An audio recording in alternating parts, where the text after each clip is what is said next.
Ladies and gentlemen, before I begin, I want to ask you a simple question. Do you know what truly shapes the future of nations? It's not power, it's not money, it's not even population. It is one thing: the courage to see change before anyone else sees it. Most people look at the world and see what is obvious. They see big countries, strong economies, loud headlines. But a wise person, a visionary person, sees something different. They see the silent shifts, the hidden moves, the rising players no one is paying attention to. And when the world finally notices, it's already too late. Today, we are going to talk about one such shift, a shift happening quietly but quickly, a shift that is shaking old assumptions and rewriting Asia's future.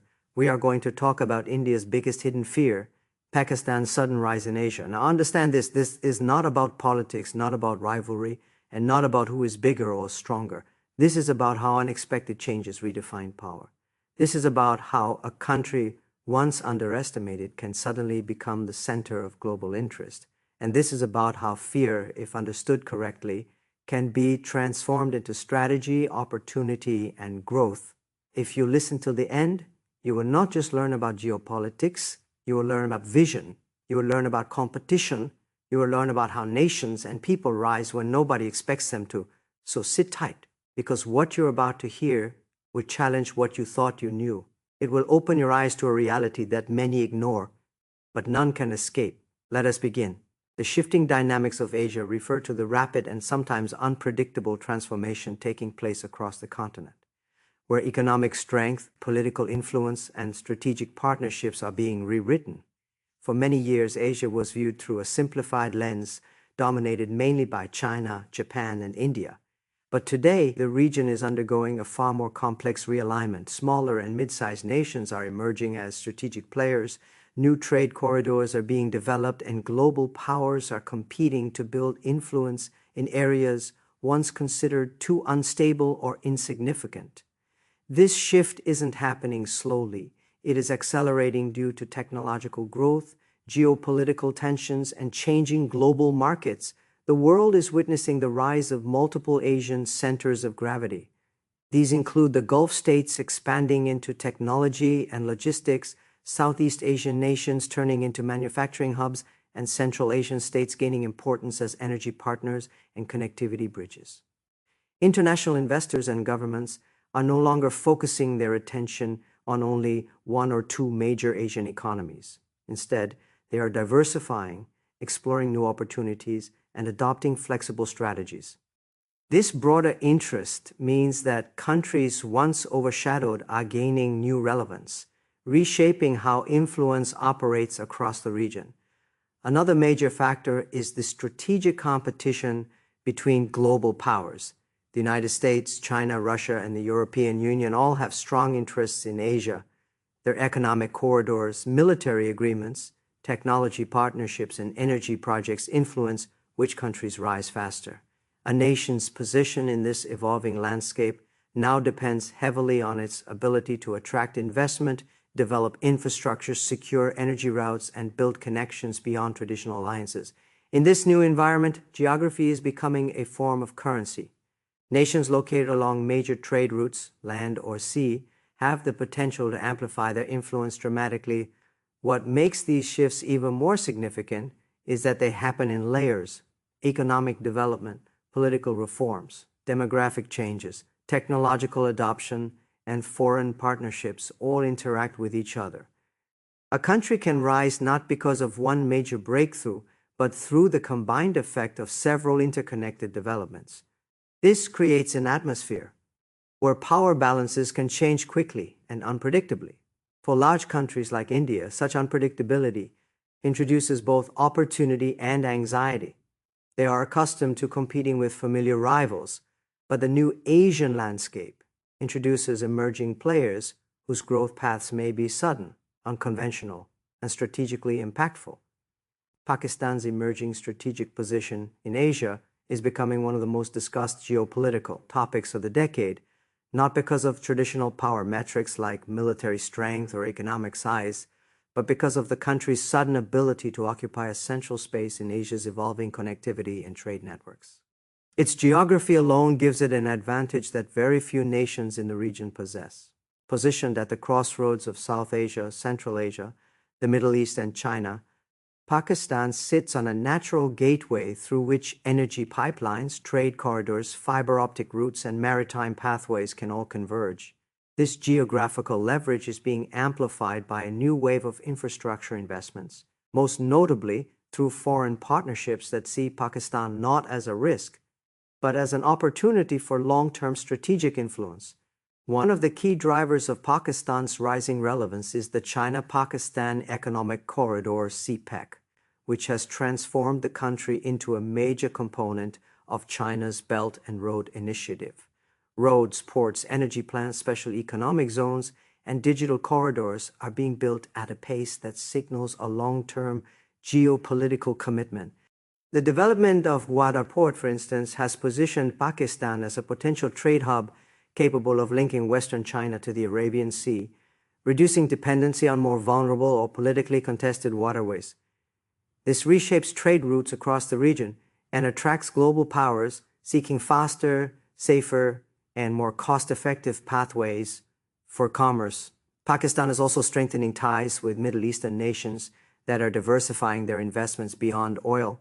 Countries like Saudi Arabia, the UAE, and Qatar are investing in sectors such as mining, energy, agriculture, and finance, signifying a shift in how the Gulf views Pakistan's economic potential. Meanwhile, Turkey and Central Asian states are expanding their transportation, defense, and economic cooperation with Pakistan, further embedding it into a larger regional network that extends deep into Eurasia. Additionally, Pakistan's demographic profile adds to its strategic appeal. With a population exceeding 240 million and median age under 25, global investors view it as a future consumer market and labor force capable of supporting large-scale industrialization. Major tech companies and startups are slowly exploring Pakistan's untapped digital economy, which has begun growing in fintech, e-commerce, and logistics through an increasingly connected youth population. These interconnected factors collectively elevate Pakistan's position from a peripheral state to a strategic focal point that global powers are reassessing, recalculating, and re-engaging with for long-term regional influence. India's concern about Pakistan's rise is rooted less in present-day realities and more in the psychological tension created by the possibility of rapid, unexpected change. For decades, India has viewed itself as the dominant South Asian power with a clear developmental lead, economically, institutionally, and technologically. Pakistan, in contrast, was often seen through the lens of internal instability, fiscal crises, and security challenges, but when a nation that has long been dismissed suddenly begins to show signs of renewed growth, strategic alignment with major powers, and increased regional relevance, it triggers a deeper anxiety, the fear of losing a long-held advantage. This fear intensifies because Pakistan's potential rise is not following traditional predictable patterns. Instead of slow, gradual development, it is emerging through fast-evolving alliances, external investments, and new geopolitical openings that bypass conventional economic timelines. India is not afraid of Pakistan's current numbers. It is wary of the momentum Pakistan might achieve if these opportunities align simultaneously.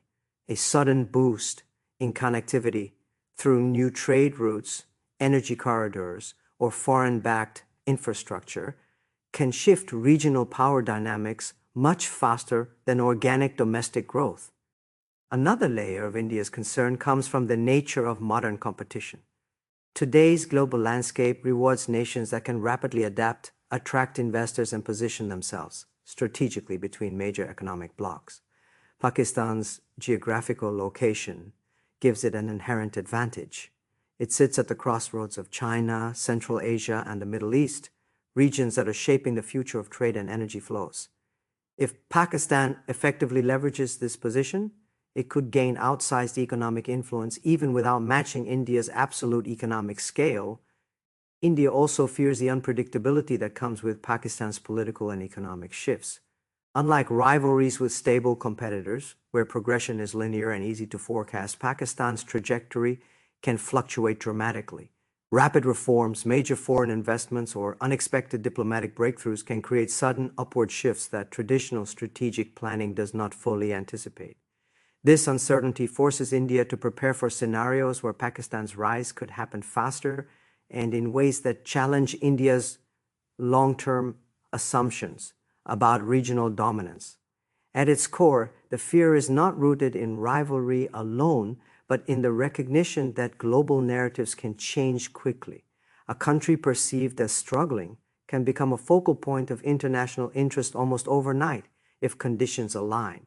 For India, the possibility of Pakistan repositioning itself as a dynamic, strategically essential Asian player is a scenario that demands attention, preparedness, and recalibration. The fourth keynote highlights a major shift in how nations gain influence in the modern world. For most of the 20th century, power in Asia was judged through military strength, how large an army was, how many tanks or aircraft it possessed, or how strong its nuclear deterrence appeared. Today, that model has dramatically changed, and economic momentum has overtaken military capacity as the more decisive factor in determining a country's regional and global standing. Nations are now measured by how fast they innovate, how efficiently they produce, how well they compete in global markets, and how deeply they integrate into international trade systems. This shift is important because it redefines the nature of competition between countries like India and Pakistan, transforming old geopolitical rivalries into new economic races. Economic momentum creates influence in a way military power cannot. A nation with growing industries, a rising middle class, expanding digital infrastructure, and strong trade partnerships becomes attractive to investors, multinational companies, and global institutions. Such influence builds alliances based not on strategic fear, but on economic opportunity. If Pakistan manages to generate consistent economic growth or leverage major development projects into broader reforms, it may reshape how the world views its potential, regardless of its past instabilities. Global actors prioritize access to markets, supply chains, and resources. Any country demonstrating progress in these areas automatically gains relevance. Meanwhile, the modern global economy rewards connectivity. Countries connected to trade corridors, energy routes, and foreign investment pipelines hold strategic advantages that no number of military bases can replicate. Pakistan's position astride emerging economic routes places it in a potentially influential role within Asian commerce. The benefits of this shift become visible not through military showcases, but through new ports, industrial zones, digital expansions, and increases in cross-border trade. These developments generate employment, attract technology transfers, and create a multiplier effect across multiple sectors. For India, this economic rebalancing triggers concern because it understands that military superiority no longer guarantees regional leadership. If Pakistan manages to accelerate its economic transformation, it might gain political leverage, negotiate stronger partnerships, and strengthen its voice in Asian forums. Growth transforms perceptions, and perceptions transform geopolitics.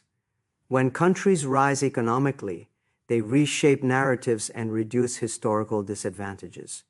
Thus, the real battlefield between India and Pakistan is increasingly economic, centered on innovation, competitiveness, and integration with the global market, and the nation that adapts fastest to this new reality will gain greater influence in Asia.